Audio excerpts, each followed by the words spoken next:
So I'm here in my driveway in northern Massachusetts. Right here I have a Dodge Grand Caravan. It's my personal vehicle. It's a conversion that has been discontinued. This is an older vehicle, it's 2015. But I do work with VMI, Vantage Mobility International, and they make a very similar conversion. So what you see in the video is basically what you get across the board with VMI or with Bronability. My conversion here is a full power conversion. I drive right from my power chair, so a manual ramp wasn't going to work for me considering I'd have to be independent. So I chose the power option so that with just the click of a button, I can open the door, lower the ramp, and lower the side of the vehicle so that I can get in and out of the vehicle independently. And there's buttons throughout the van as well that control the ramp and the door, so I don't have to be picking up any ramps. It's all fully automated. So I'll take you inside the van and show you how it all works.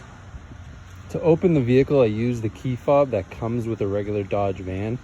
VMI and Bronability both integrate full power systems with that key, so there's no extra controls. So with 2 clicks of the button, the door opens, the ramp will deploy, and the side of the vehicle will lower to lessen the ramp angle. I do have a ramp light that's good for nighttime.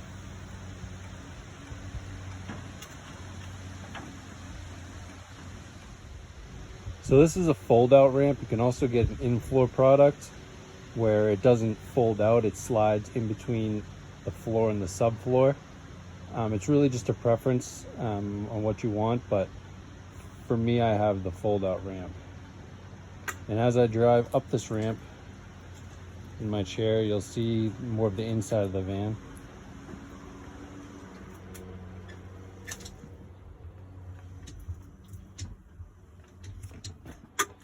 So now I'm fully inside the van, and I have the front driver's seat removed so that I can drive up from my chair. The passenger chair is still here, but also can be removed if you're not a driver and you like to sit up front. But I'll take you into the driver's position and show you all the equipment that I use. The very first thing that I use is this drive-in seatbelt. I'm not able to click the seatbelt with hand function, so I'm able just to drive right into a seatbelt that's already there for safety. And when I drive into the driver's position, I drive onto the easy lock that secures my chair. So I drive until the pin grabs on, and just like that, I'm in. The hand controls that I use are a push rock motion. So in order for acceleration, I rock it down, and for brake, I push it forward. Now that's used with my left hand, and I have the tri-pin orthotics that go around my wrist for support so my hand doesn't fall off while I'm driving. It's very secure. And also on the spinner knob to be able to steer the vehicle, I have a tri-pin as well that I can use to rotate the steering wheel without my hand slipping off. And as we move up here, this is an adaptive gear shifter. Without being able to push a button to select the gear, I can kind of just put my hand up on this gear shifter and bring it down to the desired gear. If we go even further down, we have a push start ignition. So rather than putting the key in the slot, I can just push those 2 buttons and the vehicle will start. I can also use those 2 buttons to turn the vehicle off. Over here on the door panel, I have a button with a wire that runs into the dashboard. This button is used primarily with my elbow, and it can control all secondary functions like directionals, wipers, horn, cruise control. It's basically a multi-purpose function so that I can operate the secondary controls while the vehicle is in motion. It's usually required with driver training to be able to do that, because obviously you can't stop a vehicle to put the directionals on.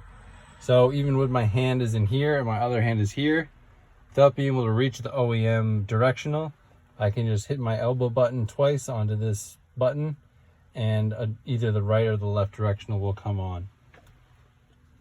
Another really nice function for people with limited hand function are these screws that we put into windows and door locks so that you can kind of just get your fingers around them so you can put the windows down and up. You know, I also have them on the dash for things like heat and HVAC.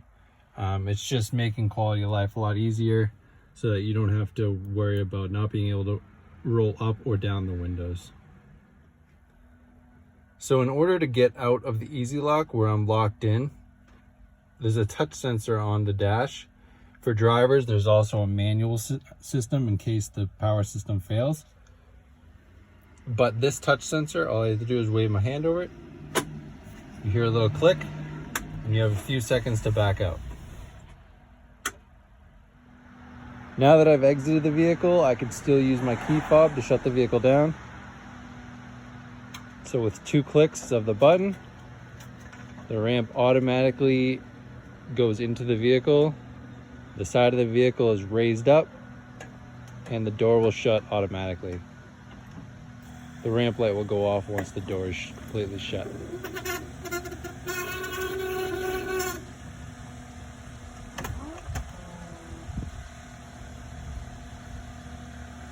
Now the vehicle is being raised and I'm ready to go inside. Thanks for coming along the journey with me on how I drive. A lot of people don't realize the potential that they might have with the lack of function, or you know, the different things out there that they might not realize are possible, especially for driving. So feel free to reach out with any questions. Visit us online at www.newenglandmotorcar.com and you can see just what's out there.